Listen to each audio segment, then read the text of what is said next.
Hi, this is Steve Rigolosi, and tonight on Forgotten Mysteries, I have for you Salt is Leaving by J.B. Priestley. And this is copyright 1966 by Harper and Row. As you can see, cleverly designed, one of the Harper novels of suspense. I have to say, this cover, I think, is extremely well designed. It really grabbed me, and I love this pointing finger because I think it sets up a question in the reader's mind as to, is Salt, whoever that may be, is he leaving of his own accord, or is someone pointing to the door and saying, okay, get out, it's time for you to go, it's time for you to leave? So I think it's always good when a cover or a jacket makes you ask questions that make you want to read the book.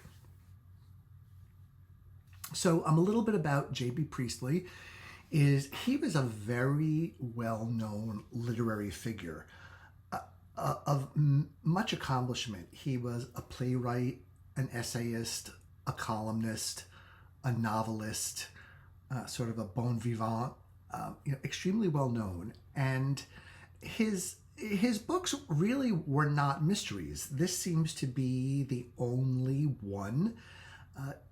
There's no indication that I can find that his lead character, Dr. Salt, was ever intended to go on for more than one book. And I kind of have a feeling that Priestley wrote this book as a lark because he wanted to try his hand at writing a mystery. And I find it a little curious that he published it under his own name, because in that era so many people published mysteries under pseudonyms, almost as if it was something to be embarrassed about or they wanted to hide their true identity. You never know what goes on behind the scenes at a publishing house, right? Joan Kahn, the longtime editor of the Harper novels of suspense, might have said to him, I'll publish your book, but you already have an established name. I need your real name on the book because that may help to sell it. I don't know that happened.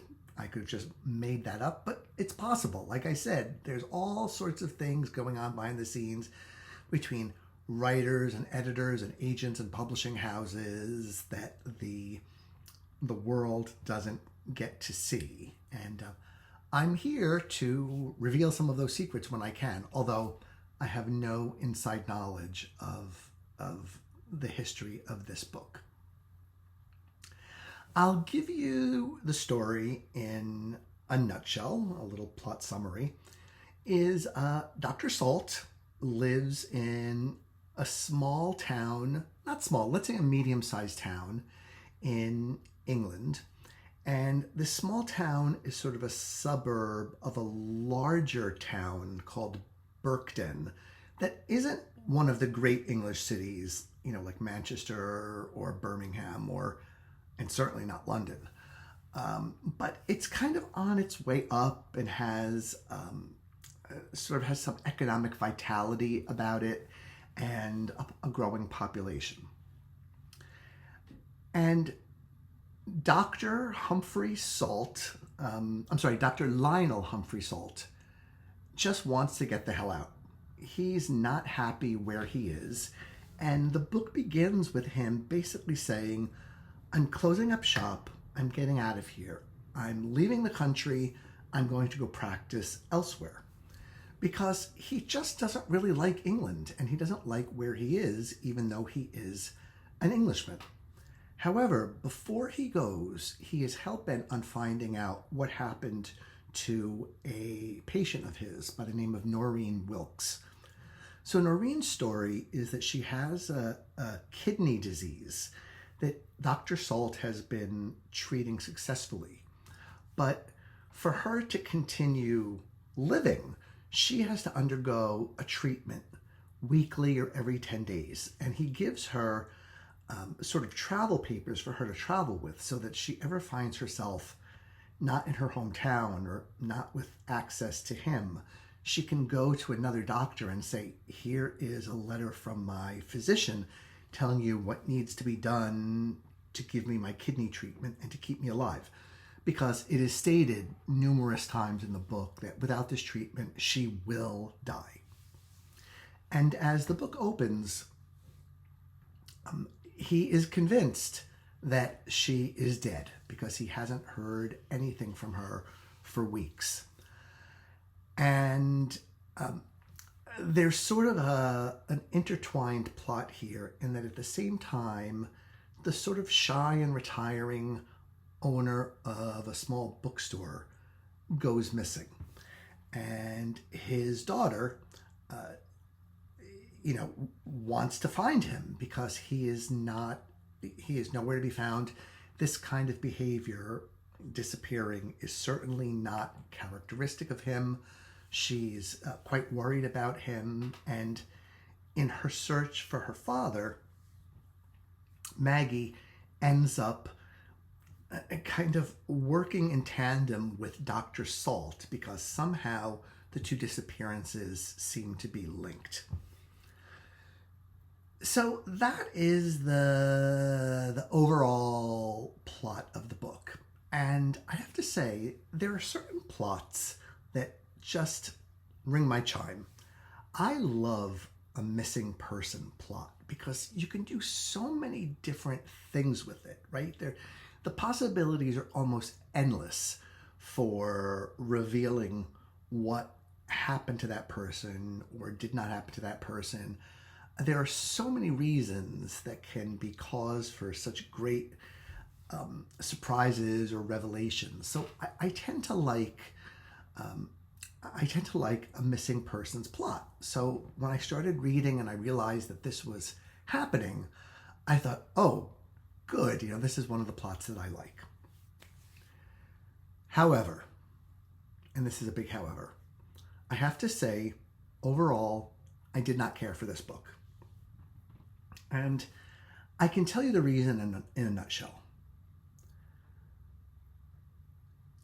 There is not a single likable character in the entire book, including the two main protagonists, who are just filled with venom and anger and hatred for everyone and everything. And this is reflected in the author's prose as well. It's a little hard to describe, and it reminds me of another author who's very highly regarded, but whose books I do not like, and that is Nicholas Freeling. Has a similar approach to his books of utter and complete snobbery and condescension. And that is what you get in this book. There is no female character who is not described as a slut, a slob, useless, stupid, ugly,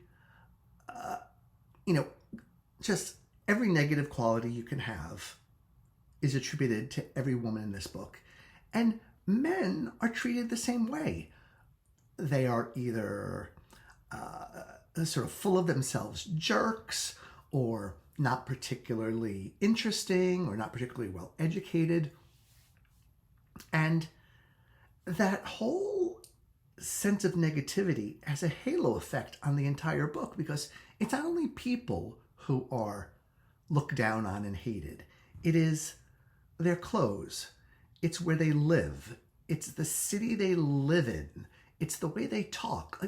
You can't get through this book without feeling like you have been hammered with a sledgehammer of negativity, that it really takes its toll.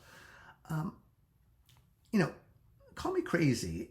I want my fiction to be escapist, and I want at least some characters to be noble and likable. I don't like it when an author is so nasty about everything. And Nicholas Freeling does this too in his books about Inspector Vandervalk, to the point where I've read 2 of them.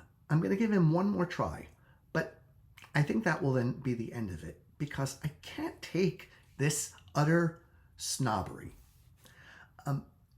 People's interactions, the characters' interactions, are filled with rancor and judgment and snootiness and condescension. It's all it's a very unpleasant cast in a very unpleasant place with a very unpleasant story. And on top of that, it is talky. Can there be too much dialogue in a book? The answer is yes. And Salt is Leaving is an example of a book that just has way too much talking. On the one hand, to give the devil his due, it was nice to see the characters talking over some of the plot points and revisiting what they saw or the conclusions that they came to. As a reader, I like that because I read at night and maybe my memory isn't great from the night before. So it's always nice to have those kind of, what would you call them? Speed bumps where the author brings you back up to speed in terms of what's happening with the plot. And I liked that aspect of the characters and the book. And I can say that the book is well written, right? J.B. was a respected writer, and that was really what kept me with the book, that I found his writing so sharp and in some places insightful that I never really was tempted to skim or skip anything or jump to the back of the book just to have it over with. The reading experience of the writing is good, but like I said, this hatred of humanity and hatred of everything really started to wear me down by the middle of the book. And by the time I closed the book, I was like, okay, I'm glad that is over. The climax, the ending, the resolution to the mystery is not all that surprising. You could see it coming a mile away. This book also has two of the most unlikely romances you could ever imagine, to the point where, okay, opposites attract. I get that. We all know couples where we think, what is person A doing with person B and vice versa. But these romances just make no sense whatsoever. And that got under my skin too. Here's what I'll tell you is sort of ironic about this book, is that Dr. Salt wants to leave Berkton, the Berkton environs, because he doesn't like England and he doesn't like English culture. At least he doesn't like what's going on in the region that he lives in. But I would argue books like this are the very reason he doesn't like England, because it makes English people out to be snobs. I'll just leave it at that. Snobs who you would not want to spend any time with, and snobs you would not want to befriend, and just in general, he makes his people so unappetizing. You don't. There's no sense of bonding with them. Excuse me. Years ago, I was in a book club. It went on for a long time. It was a wonderful group of people, and one of the guys at the book club said something that I'll never forget. That when he was judging a book or thinking about how much he enjoyed it, he always said to himself, would I want to have dinner with any of these characters? Even if it was a minor character. And the answer in this book is no. You do not want to have dinner with any of these characters. Dr. Salt, he's drawn to be a little hard to grab onto. Sometimes he plays dumb, a la Campion, right, to kind of get the information that he wants. Sometimes he's very strident. Sometimes he's very aggressive. Sometimes he pretends to be ignorant when he really knows what's going on. He's pretty smart about adjusting his character according to the needs of the situation. But underneath all that, you don't know who he is. And nor do you really want to. I mean, he's another problem with this book, and I know I'm dwelling on them because, like I said, I really didn't care for the book. Oh, excuse me, I'm really having some issues tonight. And I lost my train of thought as a bonus. Salt is, the fact that he changes personality so often means that you never really know who he is. And he does one of these things that I think less talented mystery writers have their characters do, which is everything goes on in his head, and then the truth is revealed, and you never find out how he made the links, what his steps in logic were. I shouldn't say never. That's not fair, because there are some times where he explains how he came to a conclusion. And when the author does that, I think that is effective. But there are a lot of times where the truth is just sort of presented to the readers as, oh, this is an insight that Dr. Salt had, and, just live with it, reader, because, that's what I'm telling you to do. In Agatha Christie and Hercule Poirot, he plays things close to the vest, and you don't know what he's thinking, and Agatha's always sort of kind of muddying the waters so you can't tell what's going on. But in the end, in most of the books, in the classic mysteries, Hercule tells you, or tells the cast, how he came to his conclusions, and that's when you realize how brilliant he is and how brilliant a plotter Agatha Christie was. This book doesn't do that so much. And so I'm sorry to say, I don't recommend this book. But I have to say that with a caveat, in that I couldn't find a lot of reviews of it. But I did find some on Goodreads, and they're pretty positive. People seem to, those reviewers seem to have liked this book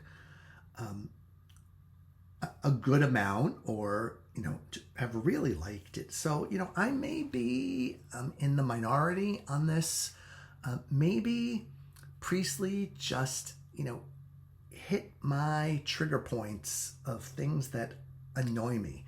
But in life, I don't want to be surrounded by negative people. They are energy vampires. They just make you want to go to sleep and not wake up. I feel that way about characters in books too. Relentless negativity gives me the exact opposite of what I want from a reading experience. I as a reader, I want to be enlightened, entertained, teased, with a plot, made to feel puzzled, appreciate the setting, and I can deal with, sort of some negativity in things, because certainly not everything in life is sweetness and light, or, joy, or puppies and daisies and pussycats. But in this book, there's almost nothing presented positively. And for that, see this finger? I give it the thumbs down, or the index finger down. I'm sorry, JB. I know you were a very respected writer, but this book just did not do it for me. Glad I read it. Not something I had been on the lookout for. Just found it in a used bookstore and read the first page and thought, okay, this sounds like something I might like. So that said, if there are any J.B. Priestley fans out there, I would love to hear the other side of this. Please tell me what you think, what you liked. Maybe tell me what I missed, or just tell me that I'm all wet and hypersensitive to these things. But that is But that's what I've got for you tonight. So no more J.B. Priestley for me.